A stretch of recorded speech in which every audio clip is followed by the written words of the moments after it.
Sir, please, do not go to that meeting. I heard something. It is not safe. Please trust me just this once."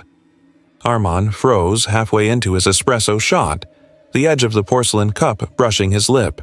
He looked over his shoulder, not used to being interrupted in his private quarters, especially not by someone like her. "Maria, what did you just say?" The maid's voice trembled, but her eyes didn't. "I should not be saying this, but I heard something.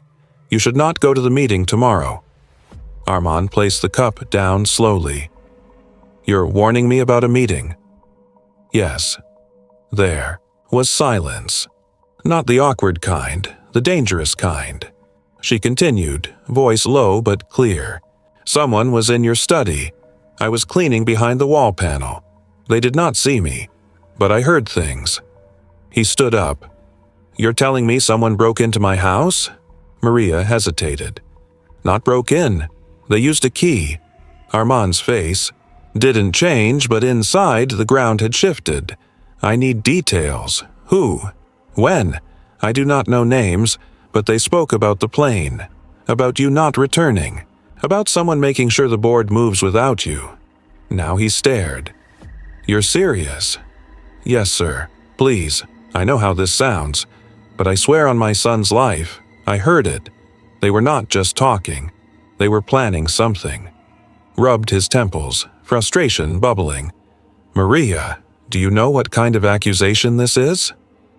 "I do not want to accuse anyone. I just want you safe." Something in her tone made him pause. She was terrified, but not for herself. He walked past her without a word, straight to his private office and pulled up the security logs. Nothing looked unusual, but as he checked deeper, a detail caught his eye. A silent entry through the west gate. His housekeeper had access. His driver. And his jaw clenched. His chief operating officer had access, too. He leaned back in his chair. Could it be? He clicked into the flight manifest. Everything looked normal. But the meeting location had shifted slightly. Not the usual Dubai boardroom. This time, it was a private resort. He hadn't even noticed the change. Maria's voice echoed in his head. "About someone making sure the board moves without you." He picked up his phone. "Rehan," he said to his assistant. "Who changed the meeting venue?" Rehan stammered. Sir, it was requested by Mr. Badr. He said the board needed privacy for sensitive talks." "Did he send an email?" "No, sir. He told me in person." Armand's voice hardened.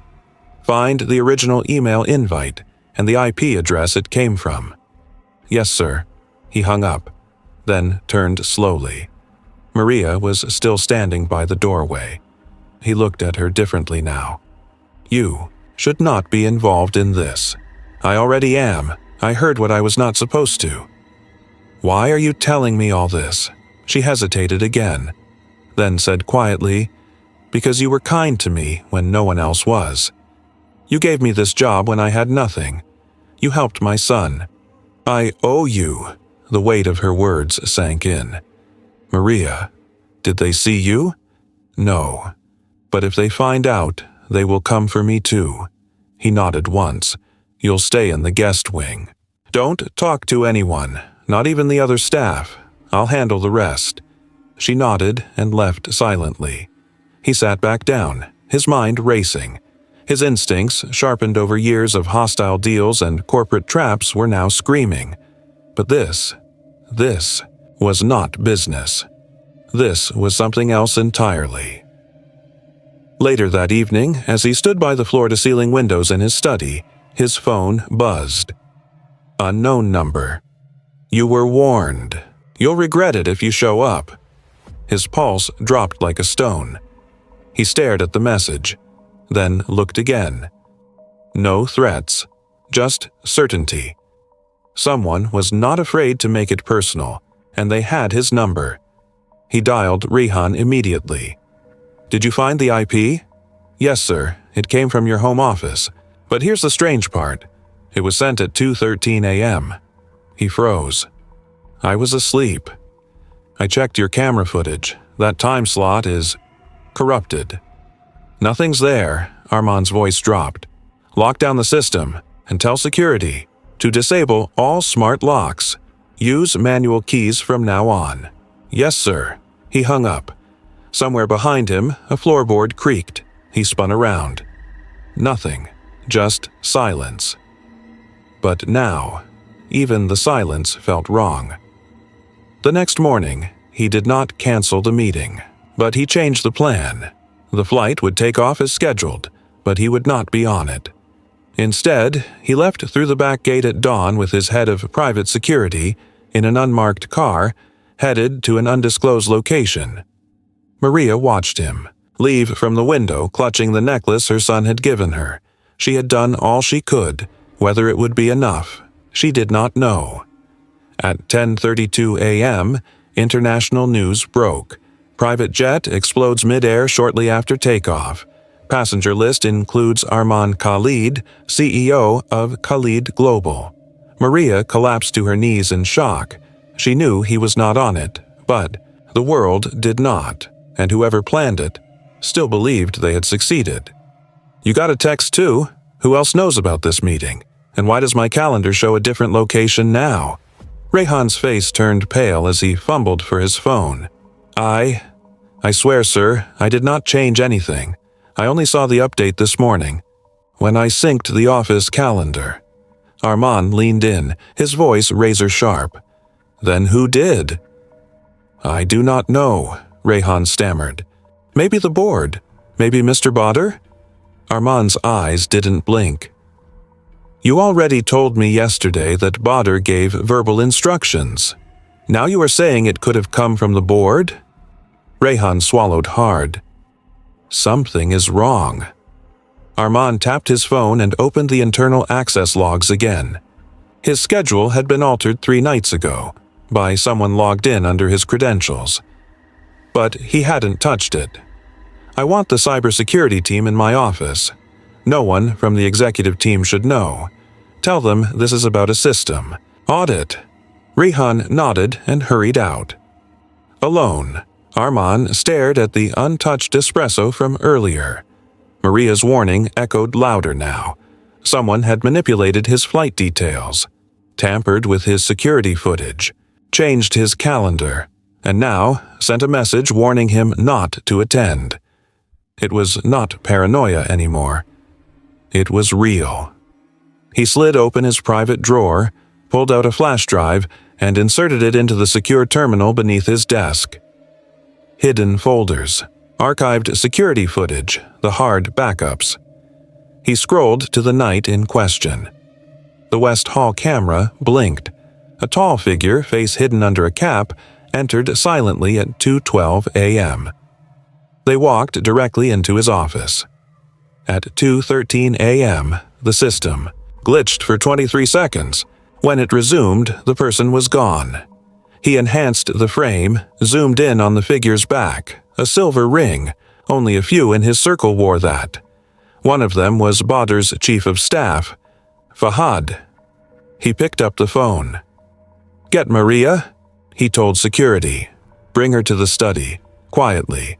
10 minutes later, Maria entered nervously, her hands clasped. "You said you heard voices that night. Were you sure it was Botter's team?" "I only heard one voice clearly." The second man was whispering. "But the one giving instructions? I know his voice. I used to serve him tea every morning for a year." "Who?" She looked him dead in the eyes. "Fahad," he said it twice. "Make sure it is this jet, this exact jet, and the location must change." Armand's jaw tensed. "He named the aircraft?" "Yes." He stood, suddenly colder than before. That was confirmation. He dialed his head of finance. "I need every transaction over the past 48 hours. Flag anything that touches offshore accounts." "Right away, sir. And I want all private aircraft inspected. Fuel logs, crew rosters, everything." 30 minutes later, he had the answer. AA. Wire transfer of $2.5 million had gone out to a holding company registered in the Caymans, hidden under a payment for consulting services. That holding company belonged to a shell company, and that company was linked to a known aviation consultant with ties to sabotage cases in 2 different countries. Someone had paid for his jet to disappear. Armand stared at the data, then turned toward the window, heart pounding, hands clenched. This was no corporate coup. This was attempted murder. He turned to Maria. "You just saved my life." "I am scared," she whispered. "They do not think I know, but what if they find out I told you?" "They will not," he said, voice steely, "because I am going to make them think I never heard a word." By that afternoon, he had sent out a mass email confirming his attendance at the board meeting. Everything looked normal. Flight logs filed, attendance assigned, security route mapped. He even made a public appearance at his company headquarters, letting photographers catch him entering his car headed to the airport. But the car drove straight past the terminal, and instead it detoured to a private estate guarded by ex-military men loyal only to him. There, he watched the live takeoff of his jet from a secure feed. Inside it, awaited decoy and flight crew unaware of what they were flying into. His hands trembled. Then the screen went black. The emergency transmission blinked red. Breaking.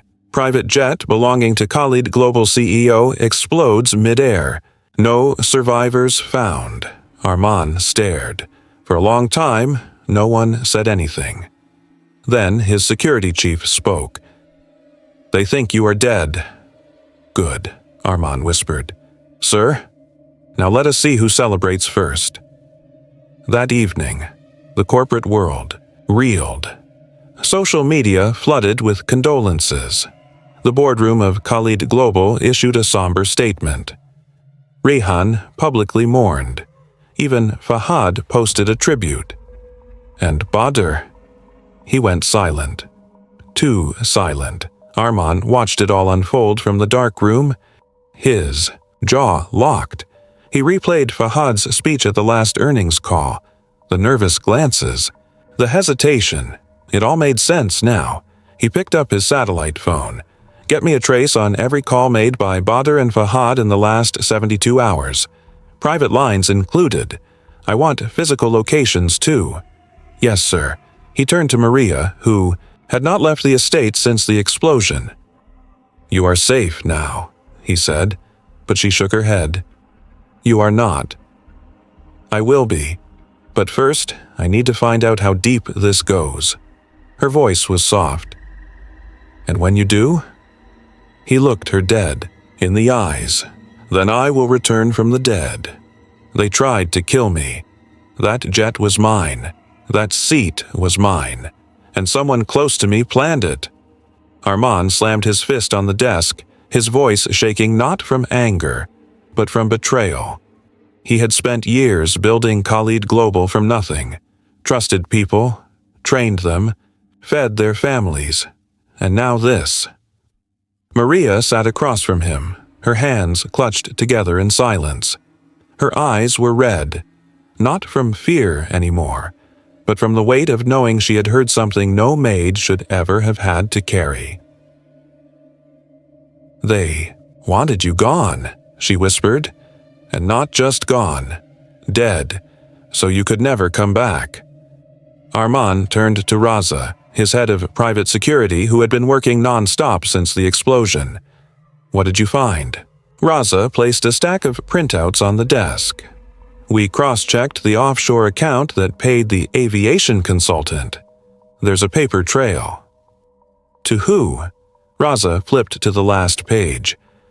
"It leads to a dummy company. But that company is linked to a digital wallet. That wallet was created by someone using the IP address of your own company server." Armand's stomach dropped. "Give me the name." Raza hesitated. "Sir, it matches the login credentials of someone very senior." Armand stood, eyes locked on the page. Then he read the name out loud. Taimur, Iqbal. Taimur, his chief operations officer, his right hand for 6 years. a man he had once called his brother. Maria gasped. "I heard that name," she blurted out. "That night, when I was cleaning the corridor, one of them said, 'Don't tell Timur yet. Wait until it's done.'" Raza stepped forward. "That confirms it. He was not just involved, he was leading it." Arman clenched his fists. "And Fahad? We are still tracing his direct link. But he has been quiet since the news broke. Too quiet." Arman looked out the window, breathing hard. Everything was unraveling fast. He had escaped death by inches. But now the truth was clear. This was a hostile takeover. The explosion was not just to silence him. It was to replace him. He turned to Maria. "You saved me. I was just doing my job." "No," he said firmly. "You went beyond it. You listened when others would have ignored. You warned me even when it was dangerous. I owe you more than I can ever repay." Her eyes filled. "I thought you would think I was crazy. I was the fool for not listening sooner." He took a deep breath. "No more waiting, no more hiding. We are taking this to the board." Raza stepped forward. "Sir, that is risky. They think you are dead." "Exactly, and I want it to stay that way until the right moment." Over the next 48 hours, Arman worked in complete secrecy. He and Raza gathered everything: emails, financial records, hidden conversations. Digital forensics teams traced unusual logins, metadata, and phone calls. A hidden microphone had picked up a chilling conversation 2 nights before the crash. Timur's voice was clear. "Once he's gone, we'll announce a transition plan. Keep it smooth. Fahad will handle the press." They had planned everything, even his obituary. Maria became the unlikeliest witness. She remembered voices, phrases, even the exact scent Fahad had worn that night. Every detail helped them tighten the case. And then came the moment that broke Arman. They found a voice memo Fahad had accidentally recorded on his smartwatch. It was dated the morning after the crash. "He's gone. It's done. Badr won't say anything. He's too scared. Now we move quickly. Timur takes interim control, and we lock down every asset before Monday." Arman's throat tightened as he heard it play. His own people, celebrating his death. He stood motionless, staring at the screen. Maria placed a hand gently on his arm.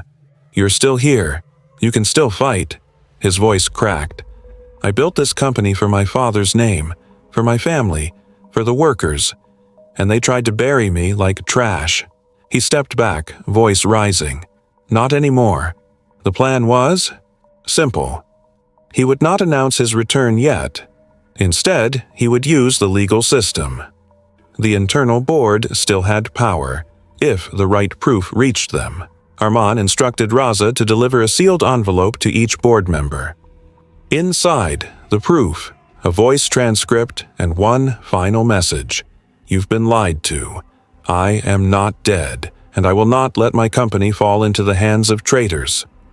He signed it not as CEO, but simply Arman Khalid.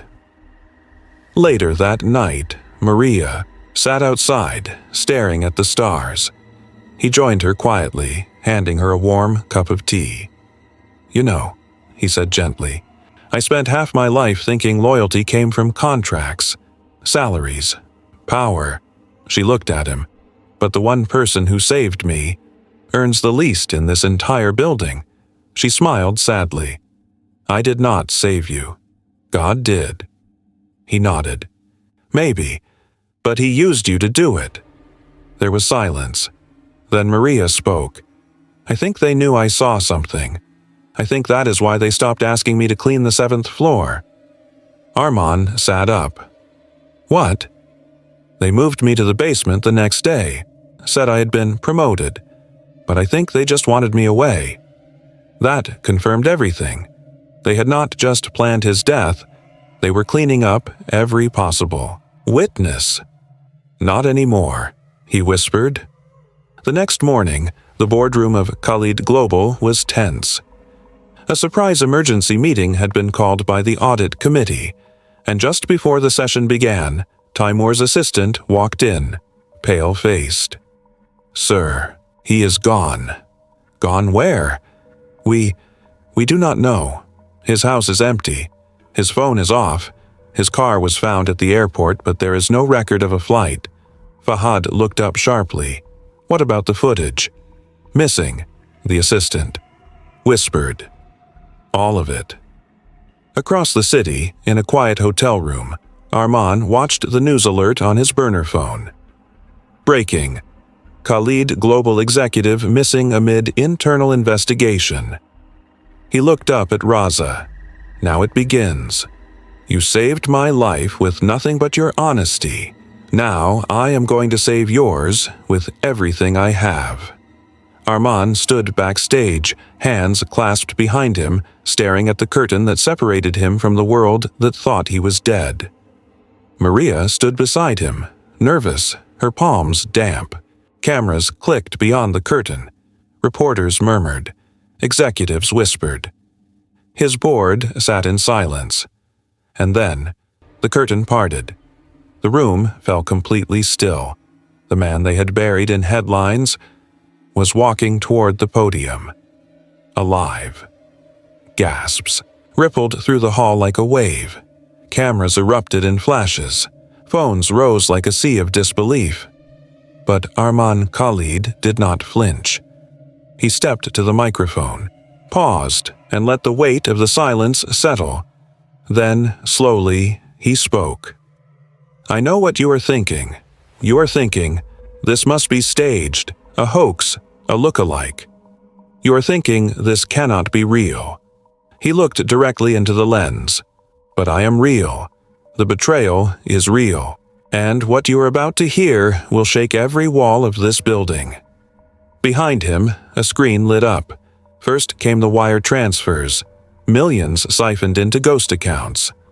Then the voice recordings of Timur and Fahad plotting in the shadows.